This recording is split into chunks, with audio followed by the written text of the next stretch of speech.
क्यों? भगवान के चरणों में आने के बाद में आपकी मति बदलने लगती है। अनेक अनेक आप डाकुओं की कथा सुनेंगे। उल्टा नाम जब जग जाना, बाल में ब्रह्म समाना, गड़का जामिल गिर, वैश्यावृत्ति करने वाली वो नर्तकी, वो वैश्या, पिंगला नाम की वैश्या थी। वो बड़े बड़े राक्षस दुर्दांत भगवान का गुणानुवाद करते करते सुधर गए। गंगा मैया तो केवल आपके पाप को उतारती हैं, लेकिन ये कथा ज्ञान गंगा आपके मन में जो पाप चल रही है वो कहाँ चलती है? आपको मनोवृत्ति में चलती है। उस मनोवृत्ति में शांत करके आपके सदगति डाल देती है। बोले कथा ज्ञान गंगा मैया की जय हो। ये कथा ज्ञान गंगा है। कहते हैं देवी आपको बहुत बहुत धन्यवाद, आप भगवान की कथा ऐसे पूछी हैं।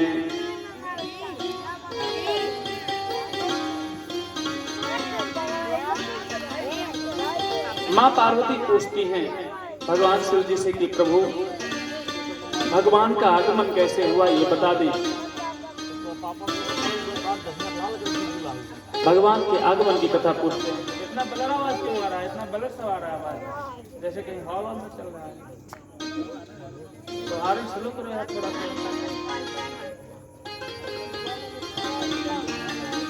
मां पार्वती कहती हैं कि प्रभु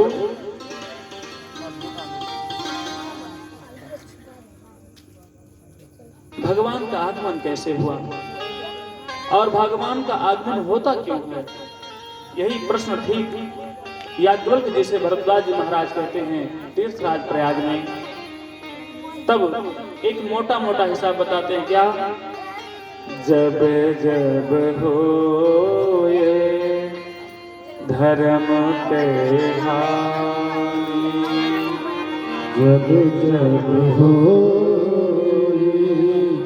धर्म के हानि, बाढ़ असुर अधम अभिमान, हाँ बाढ़ असुर अधम अभिमान, तब तब प्रभु धरि विविध शरीरा, तब तब प्रभु धरि विविध शरीरा, हरहि कृपा निधि सज्जन पीरा। ये तो बात व्यवहार की है कि जब जब धर्म की हानि होती है तब तब भगवान का आगमन होता है असुरों को शांत करने के लिए। तब तब भगवान नारायण अनेकानेक रूप में अपने आप को अवतरित करके धारण करके आते हैं और धरती से सभी राक्षसों का समाप्ति करके पुनः अपने धाम को गमन करते हैं, जाते हैं। उसके बाद में कहते हैं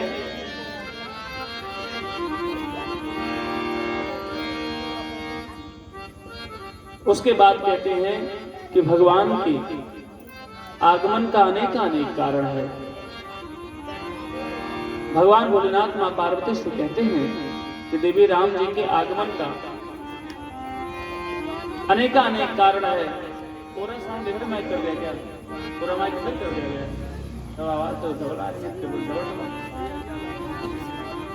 हर गाने लगवा दो, आवाज लड़ रही है, सब घुमा दिया गया माइक।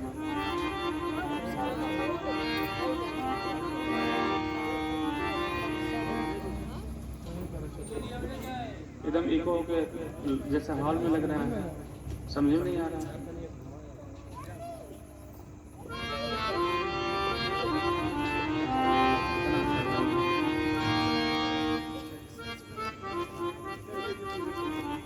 भगवान के आने का 5 कारण है।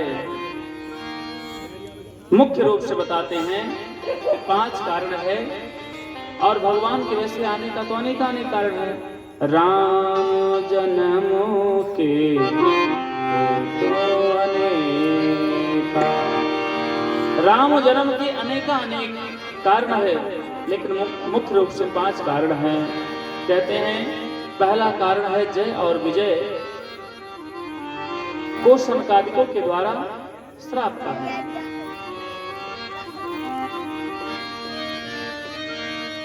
पहला कारण जय और विजय को सनकादिक जो श्राप देते हैं, ये कथा बहुत बड़ी है महाराज।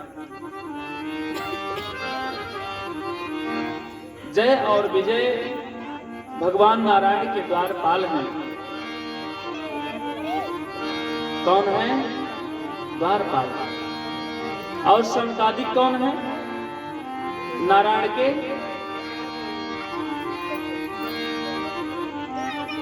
पोता है। हम अपने बाबा और दादी के कौन लगते हैं? एक बेटा बच्ची अपने दादी और बाबा के क्या लगते हैं? पोता और पोती। हम लोग अपने नाना और नानी के क्या लगते हैं? नाती और। लेकिन इसको कौन सी होशियारी या मूर्खता कहा जाए कि गांव में अक्सर लोग कहते हैं यह हमारा नतिया हो महाराज जी। अब कौन बताए कि उम्र बढ़ा या शरीर बढ़ा, जैसे पेड़ खजूर, क्या बताएं? संबंध को भी व्यवहार रूप में बदल देते हैं। जिस बेटे के पुत्र या पुत्री को वो कहते हैं, वो अपने बहू और बेटों के परिप्रेक्ष्य में पुत्रों के बारे में कह देते हैं, मानो कि संबंध ही उल्टा कर देते हैं। हम लोग अपने दादा और बाबा के, दादी और बाबा के पोता और पोती हैं, नाना नानी के नाती और नतनी हैं। आज नारायण के पोता हैं सनकादिक जी, आते हैं दर्शन करने के लिए बाबा का। पिता से ज्यादा प्रेम पोता और बाबा का होता है।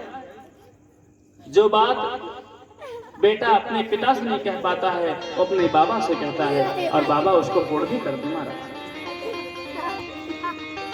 क्यों? आपको ये भी बताते हैं क्यों ऐसा होता है। क्योंकि आप और बच्चे समान ही हैं। बालक और वृद्ध एक कैटेगरी में आते हैं। इसलिए कोई वृद्ध होता है, कोई ट्रेन होता है तो सीनियर सिटीजन का टिकट मिलता है, बालक का टिकट नहीं लगता। कोई व्रत होता है तो कहते हैं व्रत सबको करना है, लेकिन बाल वृद्ध रोगी को छोड़ करके, ये आपको अवसर मिलता है। बाबा और पोता का संबंध बड़ा सुंदर होता है। सनकादिक जी महाराज आते हैं दर्शन करने के लिए, जय और विजय रोक देते हैं, कहते हैं आप ठहरिए, हम जाएं, पहले पूछ आए कि सरकार शयन ना कर रहे हो या किसी कार्य में ना हो, व्यस्तता ना हो, हम पूछने आप आइए। सनकादिक को गुस्सा आ जाता है, अरे अपने बाबा से मिलने के लिए हमसे तुम आदेश जो है जा रहे हो पूछने के लिए। इसलिए कहते हैं वहां पर श्राप देते हैं। श्राप दे दिए महाराज, क्या? जाओ भयंकर राक्षस हो जाओ। वही समय आने पर क्या हुए हैं? रावण और कुंभकर्ण। दूसरे द्वापर युग में कंस और दंतवक्र और इत्यादि राक्षस के रूप में आए हैं। सतयुग में यही हिरण्याक्ष और हिरण्यकश्यप के रूप में आए हैं। दूसरा श्राप दिए हैं कौन? एक वृंदा माता जी हैं, जालंधर भयंकर राक्षस की पत्नी हैं। एक नारी के श्राप के नाते भगवान का आगमन हुआ है। नारी के सतीत्व के बारे में अगर बात करें बंधुओं माताओं, तो बहुत बड़ा एक स्वरूप निकलता है नारियों के सम्मान के लिए। नारियों का सम्मान जो शास्त्र में दिया गया है वो जगत जननी का दिया गया है।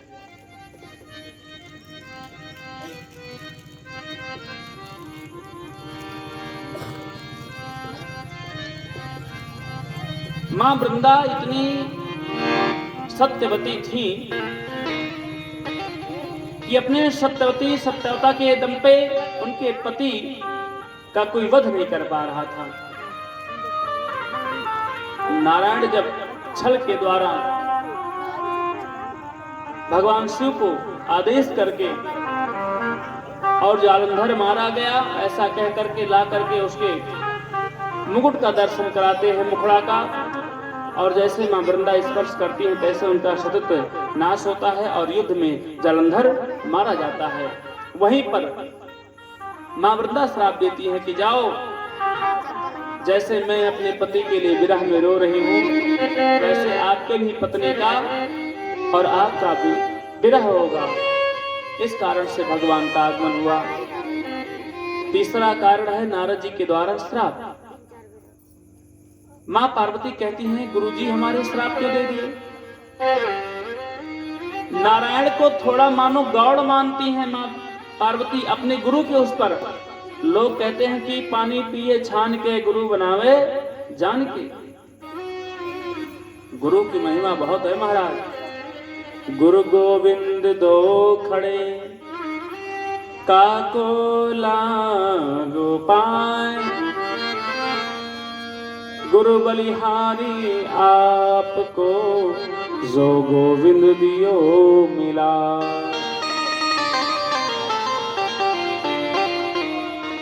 लोग कहते हैं कि अगर गुरु और भगवान साथ में खड़े हो जाएं तो किसको प्रणाम करना चाहिए? हाँ? आप लोग बताएं। गुरु।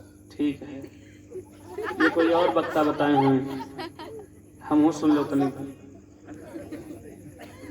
अगर गुरु और भगवान साथ में खड़े हैं, आपका अधिकार तो ये है कि अगर पप्पू भैया मान लीजिए हमारे गुरु हैं और इनके माध्यम से मेरा आगमन यहाँ पिछले साल हुआ था और इतने लोगों से मेरा मित्रता व्यवहार हुआ कि नहीं हुआ? इसके मतलब आभारी आपके तो यही रहेंगे। अगर कोई संपर्क इनसे करना होगा मुझसे कभी तो जरूर इनसे पूछेंगे कि महाराज जैसे पता करो, देखो कहाँ है, खाली है कि नहीं, क्या है, एक बार याद करेंगे कि नहीं? अगर गुरु सामने और भगवान नारायण हैं, अधिकार तो पहले गुरु से है क्योंकि गुरु जी के कारण गुरु भगवान का दर्शन हुआ है। लेकिन वो गुरु ही कैसा है जो भगवान के सामने एक शिष्य से अपना प्रणाम करवा ले और भगवान साक्षात खड़े रहे। ये ज्ञान कहता है कि आपका अधिकार तो गुरु पे है, लेकिन गुरु का ये अधिकार और ज्ञान है कि जब भगवान स्वयं खड़े हैं, अरे गुरु से बड़े भगवान भी तो हैं कि नहीं? हमारे लिए गुरुदेव भगवान ही भगवान हैं, लेकिन जब भगवान और गुरु नारायण सामने साक्षात विराजमान हैं तो बोले गुरु के चरणों में जैसे प्रणाम करने जाएं तैसे गुरु जी कहते पहले भगवान को प्रणाम कर लो। संत हृदय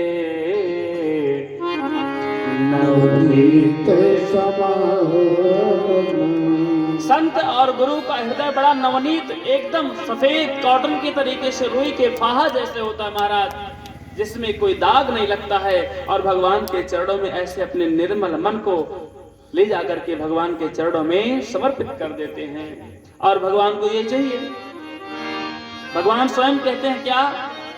निर्मल मन जन सोहि पावा, मोहि कपट छल शीघ्र प्रभावा। आपके घर पे खूब गंदगी भरा रहे, आपके घर पे खूब गंदगी भरा रहे और आप हमारे यहाँ ऑफिस पे आइए कि महाराज जी आपको हम बुलाना चाहते, मेरे घर पे आ जाइए। पहले पप्पू भैया जाएं, डॉक्टर साहब जाएं, आप डॉक्टर साहब के पिताजी जाएं वहां पर देखने के लिए। एक बार हम लोग भेजते हैं कि जाइए देखिए भोजन वोजन बन गया कि नहीं, पहले जांच करने के लिए भेजता हूँ, जाइए सब व्यवस्था ठीक है। नहीं तो वहां जाए तब झाड़ू लगे, तब पोछा लगे, तब थाली लगे, तो आसन लगे बैठने के लिए, इतना टाइम नहीं। हम जाए तो बिल्कुल टेंशन रहे कि जिससे मान लीजिए जूठा उठा भी रहे तो आप लोग साफ करो, दृष्टि में ना पड़े कि मैंने इतना गंदगी था तो हटाएं तो बैठा लग रहा है। नहीं, पहले मैं 2 पहरेदार भेजता हूँ कि जाओ देखो सब व्यवस्था ठीक, कहते हैं हाँ महाराज, उधर हरी झंडी दिखाएंगे, तब तक यहाँ से टीम चल पड़ती है महाराज। जब आपके घर पर इतनी गंदगी है, वहां पर मेरा आने का इच्छा नहीं करेगा। आपके घर परिवार में या पप्पू भैया का, यहाँ से गांव का किसी व्यक्ति के घर पे कोई व्यक्ति जाएगा, कहेगा यार महाराज यहाँ कैसे आएंगे, इतनी गंदगी भरी है। जब आपके अपने लोग वहां पर जाने से घृणा करेंगे तो मैं कैसे आ पाऊंगा। हम लोग तो आपके भक्तों के नाते बड़ा वीआईपी हो गए हैं। क्यों? बोले दूसरे का अन्न खाना है, दूसरे घर पे रहना है, खूब साफ सफाई करवाना है, तो भाई अब व्यवस्थाएं तो। ठीक उसी प्रकार से आपका जो हृदय है इसमें कौन बसता है? मेरे राम। आत्मा है वास परमात्मा। आत्मा में किसका वास होता है? भगवान का, परमात्मा का। जैसे आपके घर पे बहुत गंदगी रहती है, वैसे आपके आत्मा में जब राग का, द्वेष का, बेईमानी का, ईर्ष्या का, अशांति का इतना गंदगी जब आपके घर में विराजमान रहेगा, मैं आपके घर पे नहीं जा सकता, तो आपके अंतर आत्मा हृदय गर्भगृह में भगवान कैसे आगमन करेंगे? जैसे आपको हमें बुलाने के लिए अपने घर को साफ करना पड़ेगा, उसी प्रकार से भगवान को अपने हृदय में बुलाने के लिए अपने यहाँ जो गंदगी है एक कमरे में, आपका जो कोठरी मकान है आत्मा का, इसको पहले राग द्वेष बेईमानी ईर्ष्या से काट मार साफ समाप्त करना पड़ेगा। तब क्या करेंगे? तुमने आंगन नहीं बुहारा, निर्मल मन को नहीं सफाया, कैसे आएंगे भगवान। तुमने आंगन नहीं बुहारा, संजत को नहीं सवारा, कैसे आएंगे भगवान, कैसे आएंगे भगवान, कैसे आएंगे भगवान, कैसे आएंगे